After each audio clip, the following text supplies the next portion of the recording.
Established in the year 2016 during the tenure of Governor Rochas Okorocha, the Imo State Youth Parliament is made up of 27 local government areas representing 305 wards of Imo State. William Okpara Wilson was the first speaker but stepped down while Nwama Stanley Smith completed the tenure in the first assembly. Our guest on this episode of the program is the Speaker of the current Second Assembly of Imo Youth Parliament. I'm your host, Joshua Oguchide. Let's go on a short break. Our guests will be unveiled afterwards.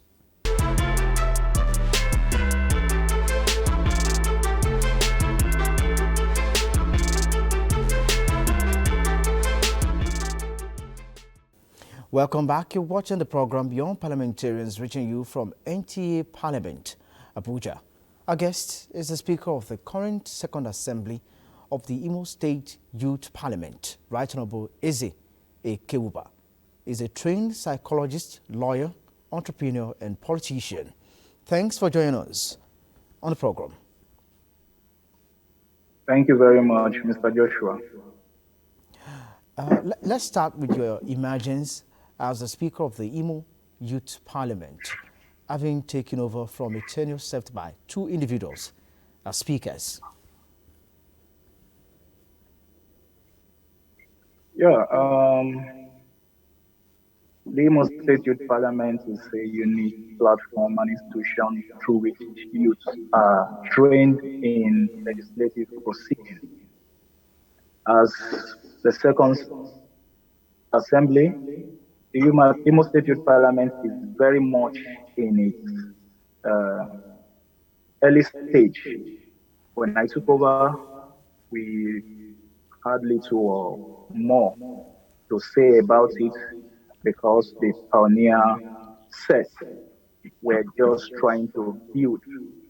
And when I took over, I decided to build on what was left of the parliament. And since then, it's been a jolly good journey so far as the Speaker of Imo State Youth Parliament. Okay, your political journey, examining your roles as an alumnus of the Nnamdi Azikiwe University, Awka.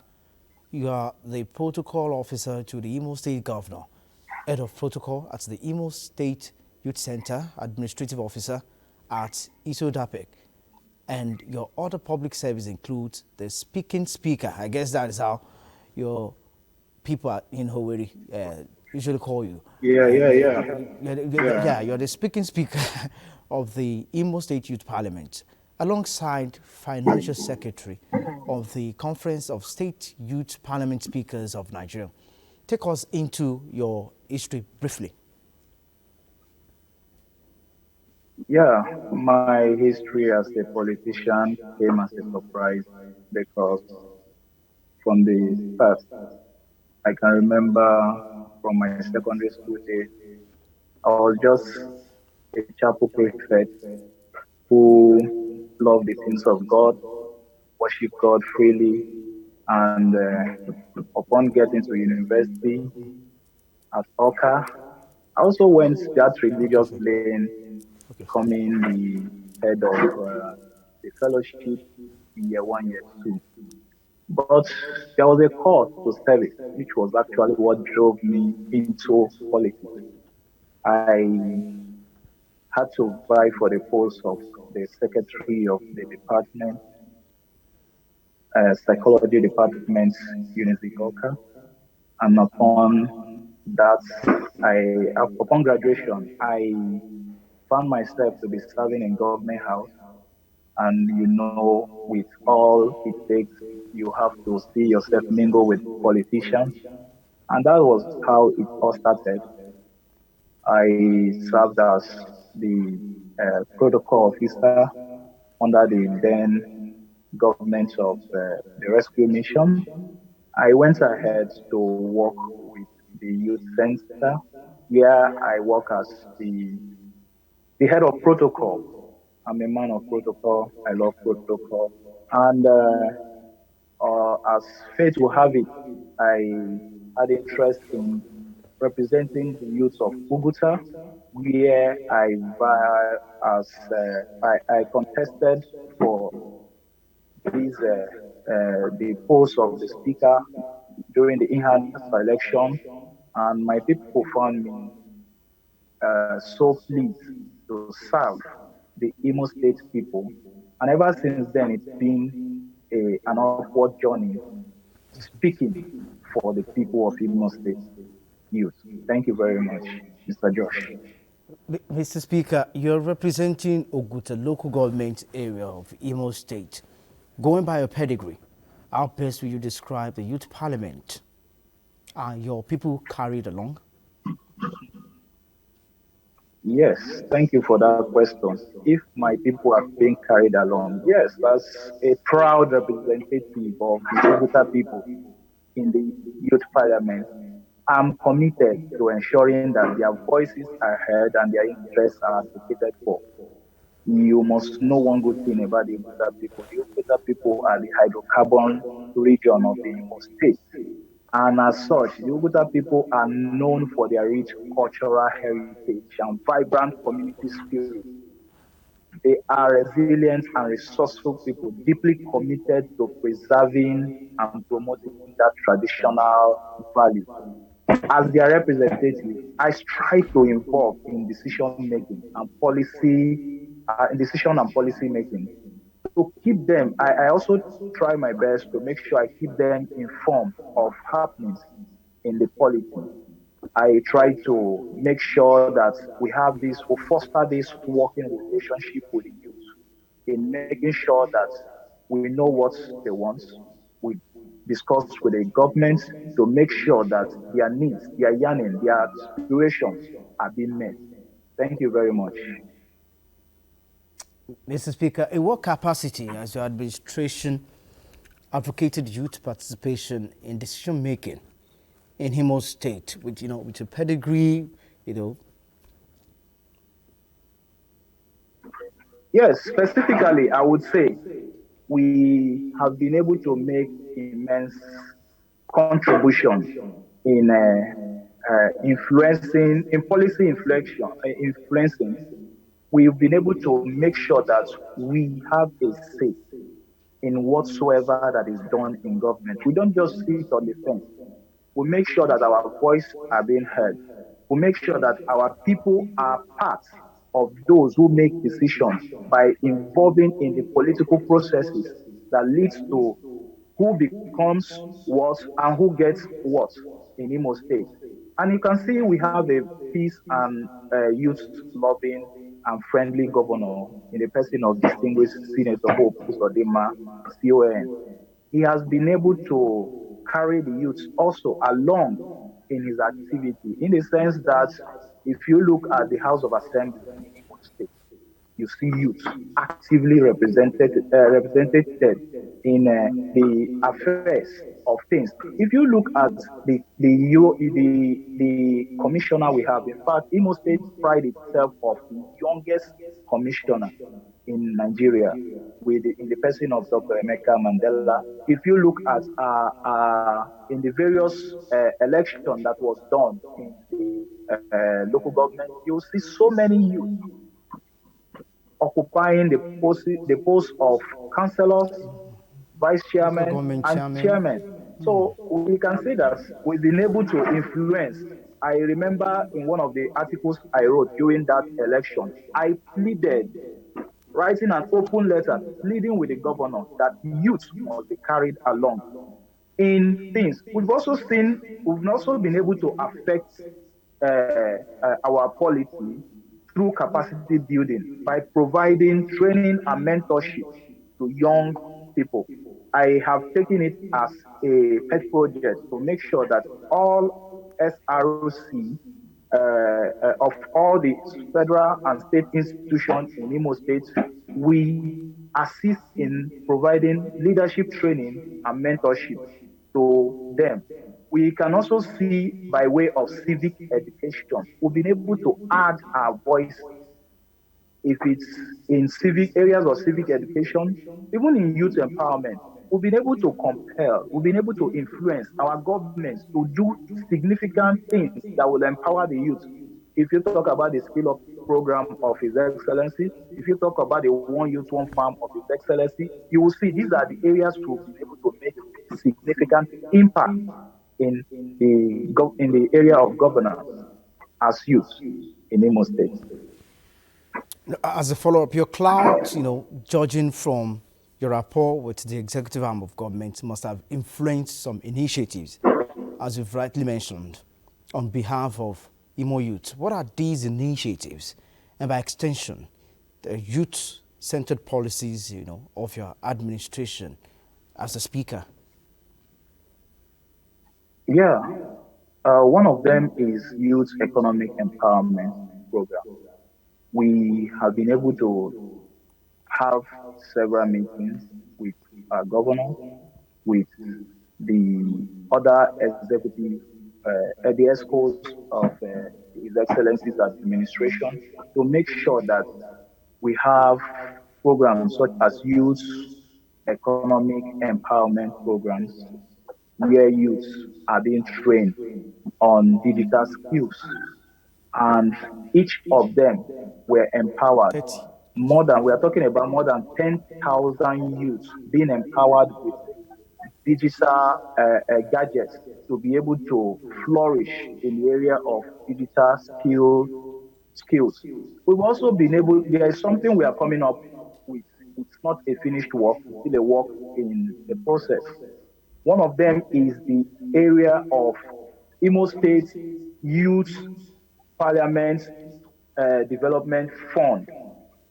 It's not going to only take care of the youth parliament sittings and other things. This fund will be made available to help promote youth activities in Imo State. We have also been able to look at having Imo Youth Leadership Academy. We know everything rises and falls with leadership. When the head is bad, you understand, the whole body may also be bad. So we've been able to create this academy where leaders, youth, will be trained in the art of leadership. They will be able to manage the affairs of themselves and as the future of Imo State. Youth in the Imo State Leadership Academy are being trained on how to manage programs, their problems, and how to develop themselves as the pride of Imo State. We also looked at Imo Youth Policy. The Imo Youth Policy is a policy that is a very comprehensive plan of youth.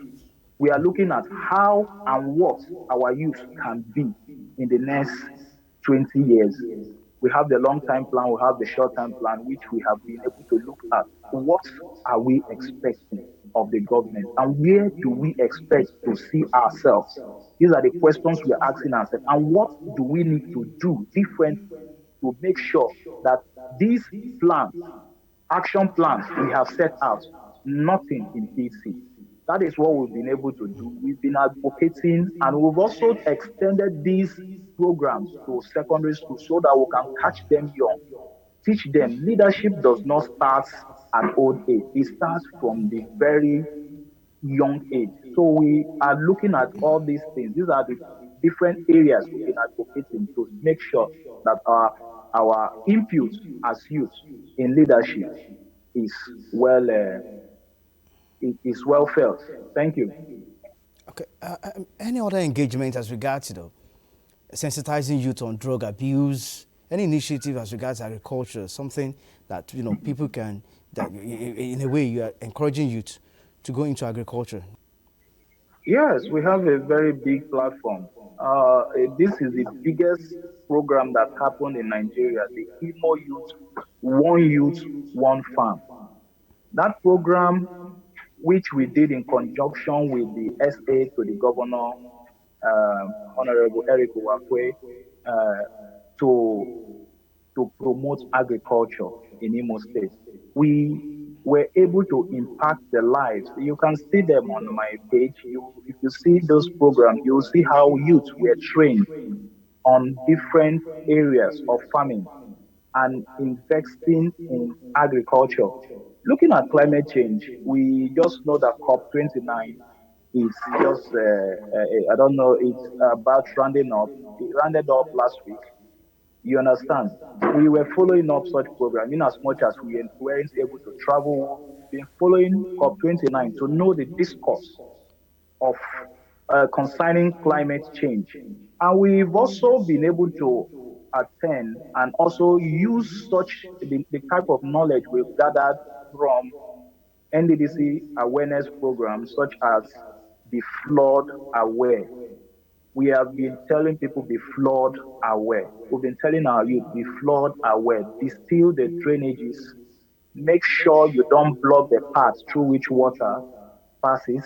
We've been able to tell people the climate, the times are changing. A lot of things are evolving. And as such, we must be able to put certain measures in place. These are the advocacies we have been making concerning climate change. Fantastic initiatives and engagements both nationally and internationally. Talking about your challenges, are you facing any challenges presently, and what are you doing to surmount those challenges? Yeah, thank you for your interest in our work. It's not easy. As you may know, most youth-focused organizations has funding as a major challenge. For my second assembly, our major challenge was funding, but we never allowed it to deter us from making our part because we know these things are tenured. If you don't do anything, nothing will be written in your name. The only thing that I pride myself in is even with a little or no funding, we're able to make significant impact. So if I'm to look at the challenge we face mostly is the problem of funding. That is the major challenge we face. Are you talking of funding from the executive arm of government or from the legislative arm of government? The way the youth parliament is structured, the youth parliament is like an institution that has two footing. One footing is on the executive, one is on the legislative. The one on the executive is where your funding comes from, while the legislative has its role to guide you, train you in legislative business. So if we're talking about lack of fund is from the executive arm of government, we're talking about. We were with the Deputy Speaker, Right Honorable China Iwayango Amara. We were discussing this issue of funding, and he really gave us encouraging response of taking up these issues so that we should be having at least the subvention that is expected to come to the youth arm so that we'll be able to run our activities successfully. So if you ask me of the challenges, the basic and major challenge facing most, not only my organization, is funding, lack of funding. We want government to do more concerning this. And not only government, we want also corporate bodies to also come to look at this project as our collective project and provide assist in any way they can by providing funding for youth-related organizations. Thank you, Mr. Speaker. Time to go on a short break. The program continues shortly.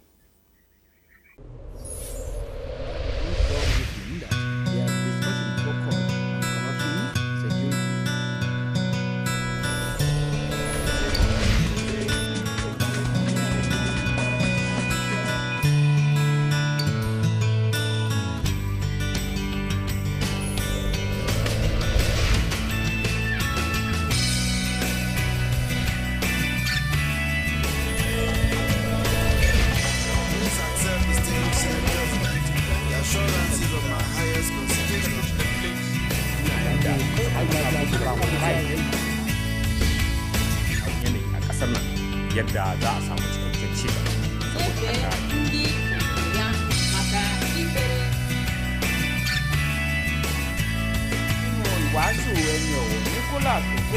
ó ní ó yẹ kí àwọn ènìyàn súnmọ́ Ọlọ́run kí á sì máa.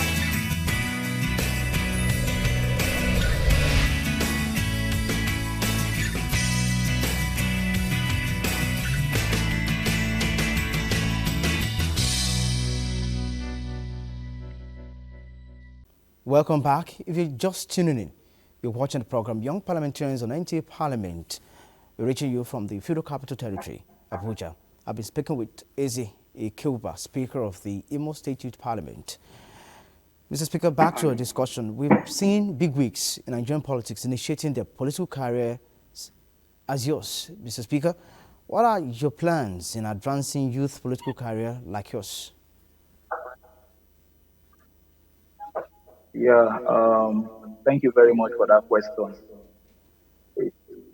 When we talk about the future starts from now. For me, my current focus is on representing the interests of the youth and contributing meaningfully to the advancement of my state and nation at large. I do not discount the possibility of pursuing a political career in future.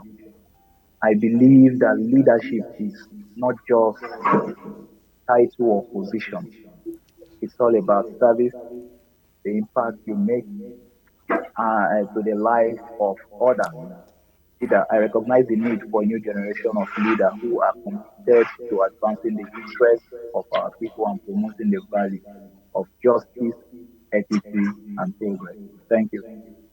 Coming on the program, I must say, has been illustrative and at the same time compelling, Mr. Speaker. If you just join us, you're watching the program Young Parliamentarians. I've been engaging the Speaker of the Imo State Youth Parliament, Right Honorable Ekewuba. I must say it has been an exciting moment of interaction. Thanks for featuring on the program. Thank you. And I'm using this medium to appeal to those in position of authority to always listen to youth and address their grievances. We are in the 21st century and no society can grow without the involvement of youth. There are diminutive lawmakers advocating for youth involvement in decision making. And on that significant note, we wrap up on the program Young Parliamentarians. You can watch and participate on the program on the platforms scrolling on the screen. Your feedback are important to us as we envision a better Nigeria where we can all call our home, embracing different cultures and foreign investment. Once again, I'm Joshua Oguchide. See you next time.